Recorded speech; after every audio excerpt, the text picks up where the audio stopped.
Before we get started, I have a quick favor. I've been self-funding the Finding Genius podcast for 5 years now. I've done over 3,000 episodes. And as you can see on YouTube, we're up over 1 million views on the channel, which is fantastic. The next thing I really want to push on is to get up to 10,000 subscribers. Because once we do, we'll be able to put a donate button and we'll be able to solicit donations to help keep the podcast running and to also get the Finding Genius Foundation moving along. We have a big project studying anxiety, depression, and PTSD and working on a product to help people overcome these problems because I've seen them explode recently after the last 2 years of the whole virus situation. So if you would, please subscribe to the podcast. That would help us tremendously. Give us a thumbs up and check in the description for Buy Me a Coffee. It's about $5. If you could buy me a coffee, I'd really appreciate it. It would help keep the channel going, and I love coffee. Thank you.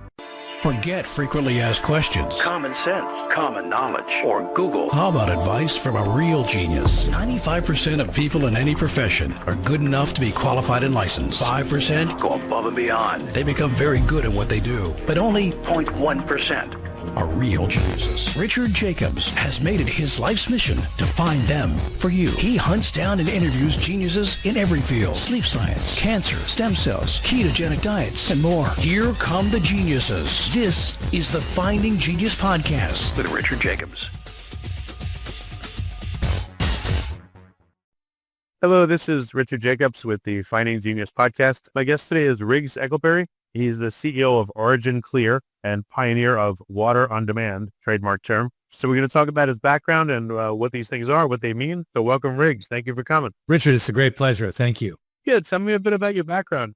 What is your interest in water and accessibility to water? What sparked it? It's kind of, I got manhandled into the water space because I really had a wonderful time in the .com, learned how to be a disruptive marketer, and was accustomed to fast disruption, right? Which we're continuing to see in the tech space. And then when I finally was qualified to become a CEO, I spoke to a fund and they said, oh, sure, you can be CEO, but it's going to be in the green space, right? So they gave me a company to launch and, some technology and so forth that initially was in the algae. Today we don't even talk about it anymore, but algae at one point, 17 years ago, was exciting for biofuels, right? Then fracking came along and the price of fuel dropped and it wasn't competitive.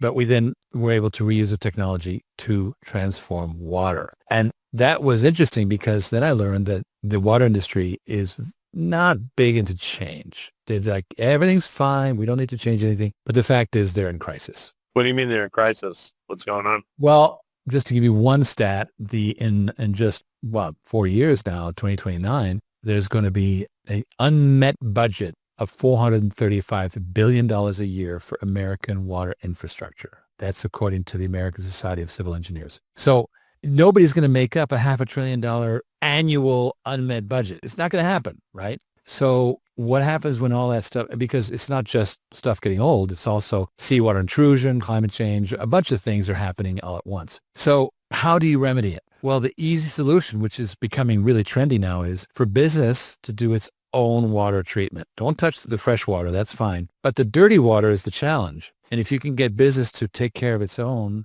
be responsible for its own effluents. You mean like gray water, not black water, right? Like I mean faucet water, but not toilet water. Oh, you can do toilet water, you can do any water. But first of all, you got to realize something. Industry and agriculture is 90% of all of the water demand. Consumers are only 10%. So if you want to make real change happen, you do something with the industrial users. That's where it's at. And you focus on what they're not doing well, which is cleaning the water that they are making dirty, right? The effluent. Let's say in a brewery, it's the stuff you use to make the beer, right? It's not very dirty, but there's a lot of it. It takes 7 liters of water to make 1 liter of beer. Well, what happens to the 6 liters, right? It has to be cleaned. And unfortunately, the water districts are overwhelmed and they're saying, no, I can't handle it, can't do it. They're raising prices. That's not working. And in fact, there's a lot of inflation going on. So, well, too, I just realized, if you run a water treatment plant and you're getting effluent from like 10 different industries,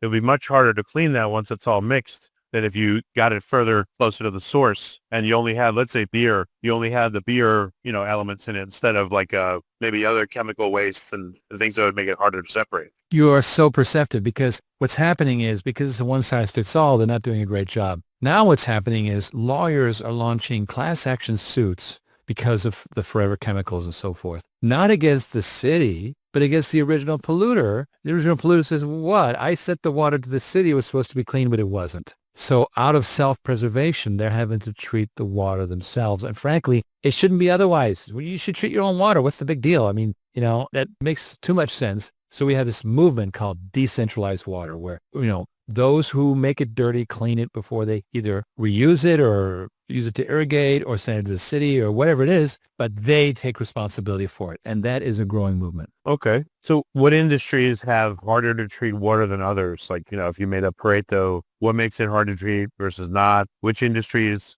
are amenable to doing it themselves, or, like how would this be solved? Well, we go by the people that are the most in trouble, right? Those are the ones that are the best customers. They got to have it. And one space, for example, one vertical is mobile home parks desperately need better sanitation. The idea of sanitation in a mobile home park is basically put it in a lagoon and let it sit. It's not very pretty. So mobile home parks, RV campgrounds, freeway rest stops, housing developments that have been developed beyond where the sewage is available. These are all, ready-made because, for example, north of Dallas, there's a land boom going on and it's outstripping the sewage capabilities. So now you have a housing development that's 15, 20 miles from a processing plant. It's going to cost millions to run a high-pressure sewage line to that plant. Why not just do it on site? And that's what we are satisfying. So, if you think of it as an inverted triangle, the bottom of that triangle is the people that gotta have it. They gotta have it or else they're out of business.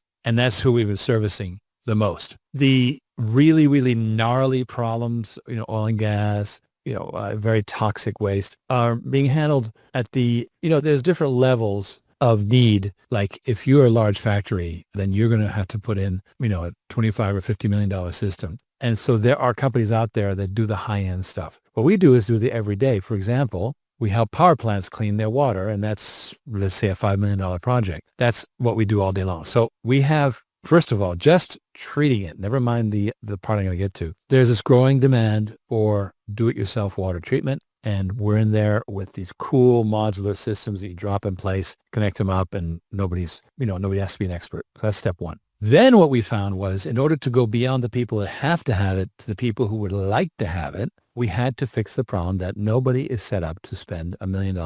Let's say you're a brewery. You're financed to make beer, not to clean water that you thought the city was going to take care of. And so they don't have that $1 million. And we say, no, it's okay. We'll finance it, give you the machine. It'll remain our property and you pay by the gallon like you're used to. That's very, very popular. We're finding that to be super exciting. So it's water as a service. And here's what's great about it. The water industry is historically very low margin. It's kind of like the car industry, right? It's very low margins, but lots of volume. But now, just like what we got with the robotaxi coming along, water as a service is vastly more profitable and is really going to transform the water industry into something exciting. So that's what we call water on demand, which is we'll give you a machine. Instead of making that, let's say on a $1 million system, we make $150,000 net profit. Well, instead of making that money, we have the investor pay the $1 million, investors, we have investors, and we don't take that $150,000, but we take it in fees, and it's as much as 15 times over a 20-year contract, that original $150,000. So why wouldn't I take that profit again and again and again, as opposed to one time? That's the logic of all recurring revenue, right? So it's high time for the water industry to get into the 21st century and start getting water as a service. So what, again, ideally, what would this look like? Would you need, I guess within a city, would you have a dedicated treatment plant for each major type of effluent? Would that be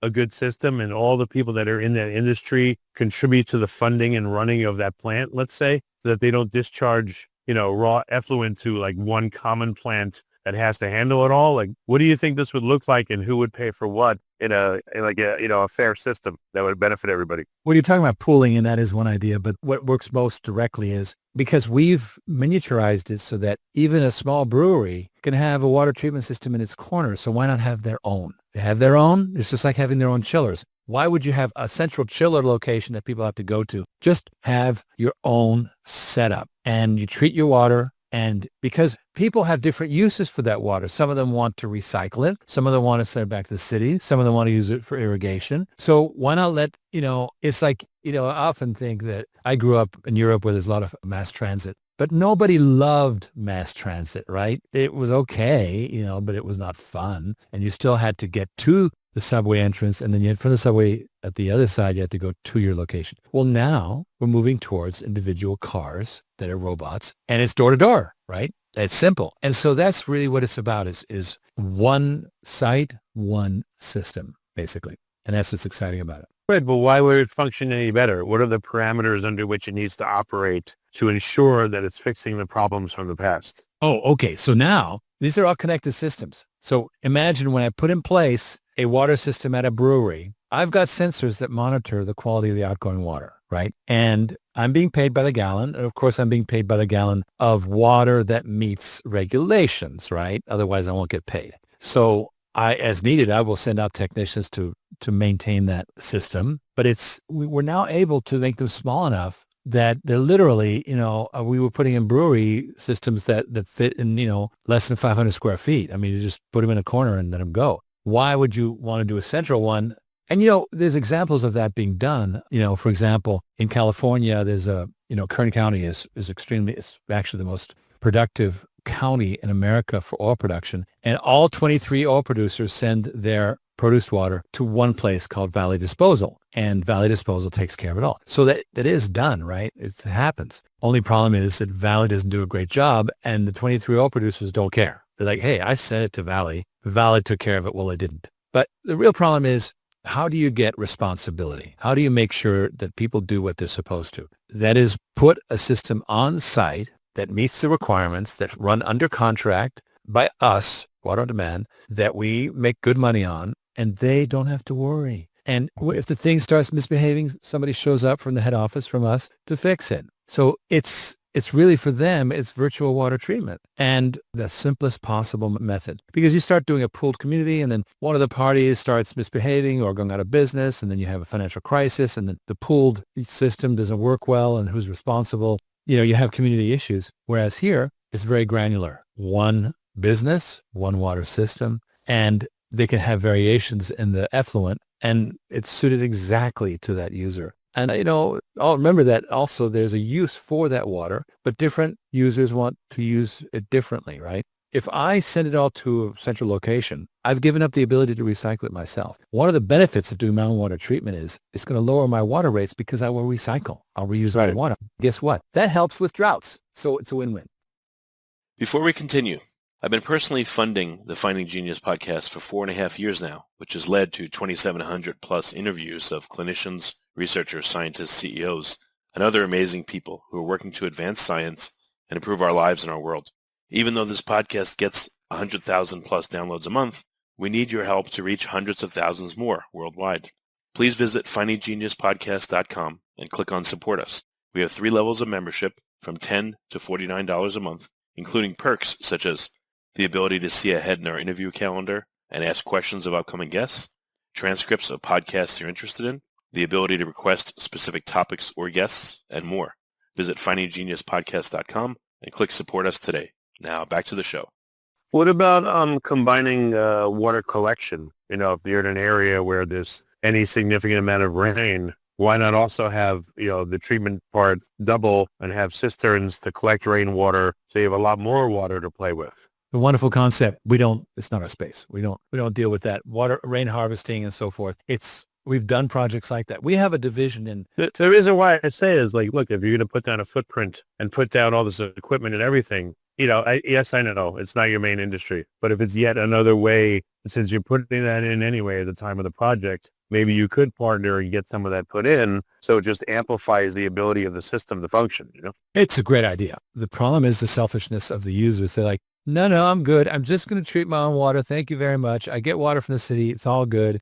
For them, it's added complication. For example, one company had a bright idea of, hey, let's treat the water and let's make energy from the waste. Nobody wanted the energy part. Like, no, it's okay. We don't care. People want the basic function. They want the basic function. And by taking that basic function away from the city to the user, we've relieved a dramatic amount of problems. Let's give you another example. Miami-Dade County right now has a big problem. They have over 100,000 septic tank users within county limits, right? And that's bad. Septic tanks go bad. They infect the groundwater, you name it. There's virus, bacteria. So they want to upgrade. So what Miami-Dade wants to do is run a sewer line to each of the 100,000 homes. It's going to cost billions, take 20 years, and tear up streets forever. When all we got to do is put a unit right there at that home that does what we call black water treatment, right? And then there's this little sludge tank. Once a year, a truck comes around and empties the sludge tank. Everybody's happy. That is the solution, is to just to pinpoint solving of these problems, right? As opposed to trying to, make it, your ideas are fantastic, but there has to be demand for it. So what we've learned is demand for is people want to put in water systems to control their own water. Number one, because they might be required to. Number two, there's a lot of inflation of water rates. Number three, they want to themselves recycle water and save money. And number four, they don't want to be hassled by the city, which is making all these demands and so forth. Like, no, I'm done. I meet the permit requirements. I'm good. So that is why people love it. And then we add the final part, the fifth part, which is don't worry about the capital. You just start paying by the gallon. And that is huge. I don't know. So when a location, like let's say a brewery, they treat their water, to what level do they have to treat it in comparison to new water that they would get from the city? The city says the definition of treated water is XYZ. You see the signs on the roadside. This is not drinkable water that's being irrigated by treated water. That's the level of, so it's not potable. Nobody really wants to spend the money to make it drinkable. And people don't want toilet to tap anyway. So what generally they do is they get it to the level that is the city will permit that water for discharge. It's called discharge. They can discharge it into a stream. They can irrigate a field or a golf course, whatever, or they can reuse it to wash down equipment. It's just not drinkable. That's the level that people want. Well, what about used in the processing? In agriculture, could it be to a level where it's able to be used for the animals again to drink, let's say, or for other processes, to create slurries or whatever? For a brewery, is it able, is the materials that get mixed in able to be taken out to where it could be reused for brewery processes? That's what happens. So a brewery, for example, without making beer from the effluent, remember people are sensitive to that stuff, they can use 50% of the water, again, just for doing washdowns and steam vessels and so forth. And as far as agriculture goes, they can take that water runoff, clean it, and put it right back in the field. That's a no-brainer, right? So generally, people want to reuse water for the lowest requirement possible. They don't want to do it for the highest requirement because currently, and this is going to change, Richard, it's going to change. But for now, it's cheaper to get water from the city than to make it potable yourself. Water is not yet expensive enough, is what I'm trying to say. I see. So, all right. So the economics work. So if someone's going to treat to a level where they can do what you say, what's the payback period on, setting up equipment where you treat it to, again, a high enough level where you're able to essentially downcycle it, still use it, but not use it for primary purpose? Well, if you just look at some of the models we've been running on this don't pay up front model, in 20 years, we're making, more than 10 times our profit, maybe 15 times our profit over again. That means that in about a year and a half, the machine's paid for, right? The machine's paid for. It pays for itself very quickly from the fees that we charge by the gallon. So it's a great business. And really, the world is coming to that. I don't know if you saw, there was a very interesting table that somebody put together. If a Tesla generates $4,500 profit, call that 1X. A robotaxi, same car, but operate as a service, will make 28 times as much than $4,500. So you want to move to these service models as opposed to ownership. Ownership is very low margin. And you're going to end up not owning because it's not a good use of your capital. You want to run your business to do what you do, make beer, let's say, right? So you want to minimize capital investment in areas that are not like the chillers at a brewery. You don't buy the chillers, you just lease them. If I go to a cafeteria, sometimes I see a coffee machine. They never purchase the coffee machine. They pay by the cup. And you might say, well, that costs more. Yeah, but it's fully maintained. Somebody comes in, cleans it, makes sure it's got enough coffee, etc. So it's fully serviced. And people appreciate that because then you don't have to have somebody smart to work on the machine and maybe break it and so forth. You can just have people handling being servers. And that's where it's going, is you don't want to have high expertise required at your job site, at the brewery, for example. Like, people know how to make beer at a brewery. They don't know how to treat water. Well, why make them experts? Just let the company manage it. And that's what we're doing. What about when they discharge now this somewhat treated water? Is there a system whereby you can get some kind of credits with the final water treatment plant because now the load on them is going to be less? Well, they're happy to just, no, they won't give you money. What they will do is they will let you do it. Remember that energy companies are fighting solar like crazy, right? All over the country. Wastewater treatment districts, water districts are saying, fine, go ahead, do your own thing. That's plenty. The fact that they're happy to let it happen is plenty. That water that you're returning to them, they'll say thank you. That's just how it is, right? Now, that's why you want to reuse it. That's why you want to, but you can just dump it in a stream, right? If it's treated to a certain level, it's fine. It can go. It's not been certified as potable, but it's certainly good to go into the groundwater, right? And that's an adequate solution. So again, we're moving from a totally central model, which is broken, seriously broken, and you want to make the smallest possible move to self-responsibility, right? The smallest possible move is the simplest system, doing the basic requirements, keeping it simple, and hopefully you don't have to pay for it up front.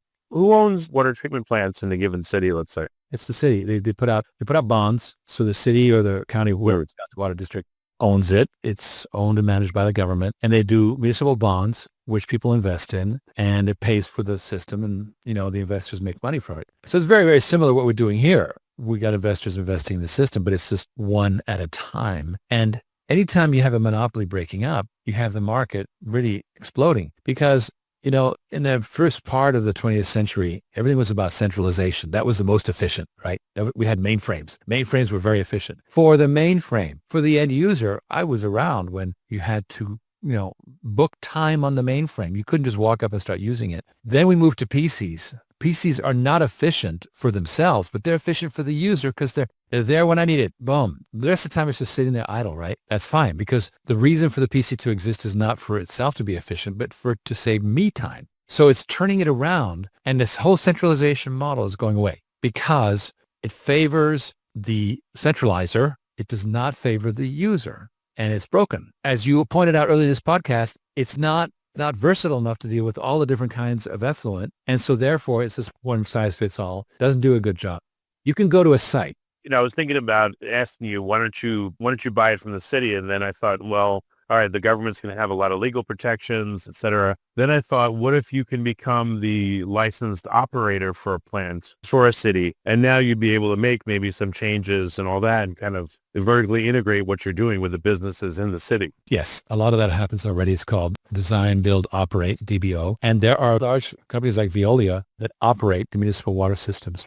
And by the way, they don't change the formula. They leave it exactly as is. Why? Because there's not a lot of value in doing it better as long as they meet legal regulations. What about from your perspective? You've seen the returns on licensing these machines to have the water cleaned to a certain level. Have you guys looked, I'm sure you have, like economically, could you make it a profit center instead of just, the nightmare that it is? Like what could you do else to like vertically integrate within a city where you really start to control all the water flows and make it a much better business? Okay, here's where you run into the problem I first ran into when I got out of the tech industry and got into water. And that is there's a whole mafia that, no, they got it. They got the big contracts. These are multi-billion-dollar companies and they got all those contracts. You coming in, they're like, no, thank you. We're good. This is their bread and butter. So all the American Water Works, Veolia, Evoqua, Fluence, these companies, they live off these giant contracts. They're the legacy operators, right? They're not going to let you mess around. No way. It's like that's their territory. But we can just peel users away and have them do their own water treatment, and that's very profitable, right? And it gets around this problem, which is that there's not enough money for the cities. That's the basic problem we're dealing with. It's going to be $500 billion every year losses. Right now it's $100 billion, but it's growing fast. They're not funded. It's becoming a disaster. There's a sewer line break every 2 minutes in America. Nobody cares much because, hey, my faucet opens, water comes out, I flush the toilet, water goes out. But it's becoming a health hazard. So the simple solution is I can't go to Washington and tell them to come up with $500 billion. Not going to happen. But what I can do is pull people off the system, become self-reliant, and unburden the system. And that's what we're doing. It's the simplest possible solution, and people are excited about it. Right now, we are bringing in investors. It's almost like a real estate play, right? You're investing in an asset, and you get royalties, and all kinds of good stuff,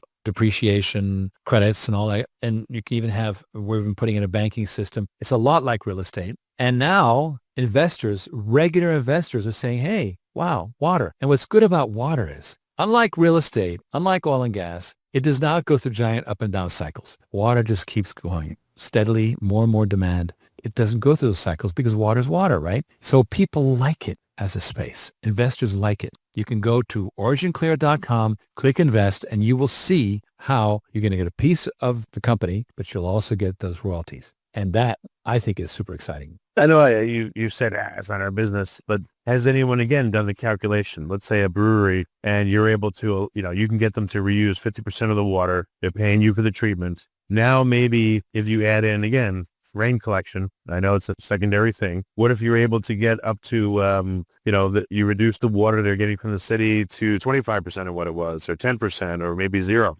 People need to be motivated to do that. In all marketing, you don't want to get ahead of demand. You satisfy what people want, right? So, for example, they have a system. It can always be added to with other things like rainwater, more aggressive recycling, make potable water. All those things can be added. And that's a source of future revenues. But we get a customer who is on our meter, who's generating revenue for us. And it is Gen 1. It's the first step. It's just like when Tesla first came out with the McLaren, Roadster, it was a first step. And yeah, sure, robotaxi, but that's back then, 15, 18 years ago, that was just hope, right? So every market goes through a roadmap. And so what we're doing now is revolutionary. We're breaking the centralized model and going to decentralized. And that is becoming a trend. There's a company that just became a unicorn who is handling the biggest ones, the big pharma, big oil, big food and beverage like PepsiCo and so forth. They became a unicorn doing exactly this. We're targeting the everyday business, which also needs help, by the way, because they don't have the funds for it. And whereas that unicorn doesn't even bother giving water as a service, we have to because people aren't funded to do that. I love it. Excited. Investors are excited. It's revolutionary. It's a huge, huge, huge problem. Anything that is underfunded by $500 billion every year is a problem, and it's just not really visible. It's kind of like, by the way, leave a reservoir empty, and then when a fire comes along, you don't have the water to, that's what happens. So fun stuff, like the Pasadena reservoir was empty when the fires came along, and too bad. So that's the kind of stuff that you just have to prepare for, because nobody can force Congress to spend more money. They're already spending too much money. So what are you going to do? Let industry do its stuff. And they like it because they get all these benefits. So it's a win-win. Industry gets to do it itself, and the municipality gets less work, which they like, and they can serve people, you and me, consumers, better. In Ireland, they don't pay for their water. Well, why don't we have it this way here? It's because the giant industrial load is making it impossible. Take the industries off. Now, all of a sudden, the system can breathe, and users like you and me, residential users, can get water for cheap or free. That's the goal, really, in the end. So these machines, I would think, you got to go out and service them. What are you guys doing with all the byproducts and side products that are generated? Are there certain industries where you're able to somehow reuse the filter, the filtrate, let's say? And then there's some where, it could actually be hazardous, and now you got extra costs to dispose of it. Like, what happens with the different, companies that you work with, and the filtrate that they create from your processing and their water? Industry by industry. Some of them, there's no big deal. Brewery, so that's going well. Let's say somebody has a more challenging effluent. You see, in order to get the permit from the city, they're going to want to know about proper treatment, right? So that's what that's about. They want to know that this thing is going to be handled right. That's part of the permitting process.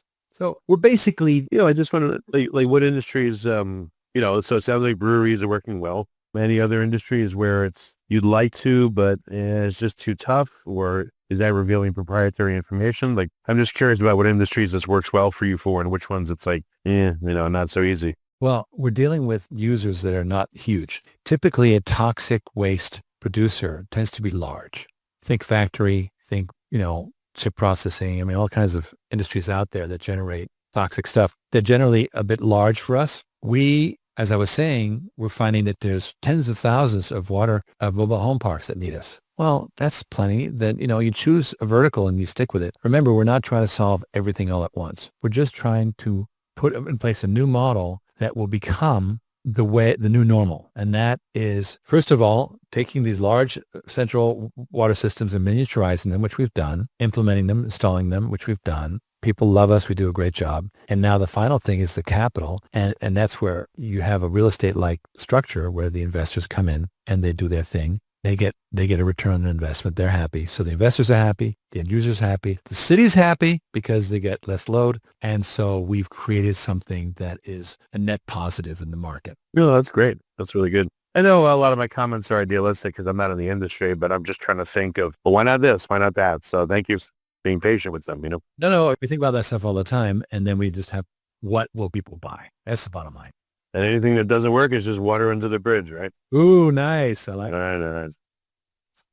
So what's ahead the next, couple of years? What do you, that you can say, what are you guys moving towards now? Just widespread adoption, new industries, new methods? What we're working on now, we've got good growth by our pipe bending divisions, the ones that actually build the systems for sale. Now we're focusing on this new capital approach where we bring in investors to participate in a real estate-like investment in the water asset. And that's the exciting thing that we're working on. We want to get, some showcases up and running because that's going to allow us to pop up to institutional funding, right? The institutional funders want to see things working already. It's kind of a catch-22, right? They don't want to fund it until it's stable, but how do you fund it to make it stable? Well, we've got everyday investors like you and me can go in. And this is so rare that regular investors get a shot at early investment in a space that's going to be huge. What about the tax side of it? IRS, I know there's like conservation easements that some people participate in, medical research, et cetera. So you said a few times you want to make this like real estate. There's a lot of law and tax law and precedent surrounding real estate. Is there that in water treatment, or do you guys have to work with, again, taxing authorities to create all these benefits? Does the system work well now for an investor to capture all of this, or does it have to be changed? Well, it's true that we don't have, tax incentives like solar does, right? At the same time, we have a lot of action with accelerated depreciation, right? So over the first 5 years of the system's life, the users can get accelerated depreciation, the investors rather. And then also, we think that bonus depreciation is going to come back in this administration. So the whole depreciation topic, I think, is very good for investors, number one. Number two, if some users it matters, you can get ESG, environmental, social, and governance credits for recycling your water. But generally, it's for the larger users. That's really the action is the thing has to work. It generates, like I say, the depreciation value, plus investors get a piece of the company. So it's rich for the investors. The end users like it. You're right that there may be some benefit in specific industries, tax-wise and so forth. But, I'm not close enough to those industries to really comment about it. We're really focused. Well, I know you can't know everything. It's just, I've seen and you've seen, there's very specialized tax treatment for certain things. So if you're able to get that for what you guys do, that would be a real boost, to attract capital, private letter rulings and all that. One last thing I thought of. So when there's storms, I know that some businesses have to discharge directly into, the system, and it can overwhelm the system. Are you able to create affordably, let's say, large holding tanks? So a business could then promise, listen, city, when there's times where, you want us to withhold any discharge, we can do so up to 72 hours or a week so that we don't overwhelm your system. And in return for us doing that or allowing that, we would like some kind of compensation or discount or whatever, or tax credit or whatever, because that would benefit, again, the city when plants are normally going to be overwhelmed when there's, storms and other problems. Well, we just took the problem away from them. We're treating the water. You want it, but again, if there's a big surge, let's say normally they could handle the effluent from all these different companies. But again, if there's storm conditions and they can't, and this, why not give the city a way to call upon all these businesses that you're helping and say, all right, guys, please, do not discharge anything for 72 hours. We need our system to, contain the demand that's coming down right now. And then once that happens, then turn it on again. And in response for you doing that and holding it, we're going to give you some benefit, some monetary benefit or whatever, tax benefit. Well, it's a good idea. Most of the time, they'll just discharge into the ground, right? That's what I mean, yeah, and cause damage. I've seen that. Oh, it's treated. It's treated water. So, there's sometimes untreated discharges that are forced, Okay. Oh, obviously, we're not talking about, there's a big problem with sewage overflow of municipalities. But that's because of the centralized model. If you decentralize, by definition, you're creating a more adaptive system because it's not a central point of failure. So individual sites can do their own water treatment of the stuff that they have, and they'll be. What if there's a further adaptation? Like again, this, again, when the conditions are like that, I know you're reducing the load already by what you're doing, which is great. But is there a need to further do that again with, let's say, just some kind of simplified holding for a short period of time? Just an idea. I have no idea if it would be viable, but maybe it's an extra benefit to the city. Further reduces that when needed. Are there peak or off-peak discharge times for the plants as well? Not really. No. Again, we're not dealing. If there were, that'd be cool because then you could hold it till nighttime, let's say, and then discharge it and get better rates. Just for instance. Sure. The idea is we're in the early days, so you're giving me a whole lot of interesting ideas, but these are the early days. We want to create a new investable asset called water. It doesn't exist today. We will be the first. And we are rewarding investors greatly for being part of that. And we keep it simple. They get water system. They have a piece of it. They get the depreciation. They get their income. They get the shares in the company, all that good stuff. And now we can go from there. Okay. Well, excellent. So how can listeners find out about what you're doing? I would guess that they probably have to be qualified investors, accredited. We allow accredited and unaccredited. We have two offerings. One is a crowdfunding, one is regular. All people have to do is go to OriginClear.com and hit the little invest button. And also, I invite all investors to join our monthly Legends of Water broadcast, which in fact is the third Thursday of every month. So it's literally happening the 16th. And we have, important guests, and we talk about stuff that's really talk about the company and so forth. But the basic idea is jump in, go to OriginClear.com, find out how you can get involved. The crowdfunding is as low as $1,000. And of course, we have great offers for people who can do more. Okay. Well, very good, Riggs. Thanks so much for coming on the podcast and tolerating my armchair quarterback suggestions. I appreciate it. And again, thank you for coming. Well, I love it when you exercise in my gray matter. So thank you. It was fun. And I hope your listeners enjoyed the byplay. Excellent. If you like this podcast, please click the link in the description to subscribe and review us on iTunes. You've been listening to the Finding Genius podcast with Richard Jacobs. If you like what you hear, be sure to review and subscribe to the Finding Genius podcast on iTunes or wherever you listen to podcasts. And want to be smarter than everybody else? Become a premium member at findinggeniuspodcast.com. This podcast is for information only. No advice of any kind is being given. Any action you take or don't take as a result of listening is your sole responsibility. Consult professionals when advice is needed.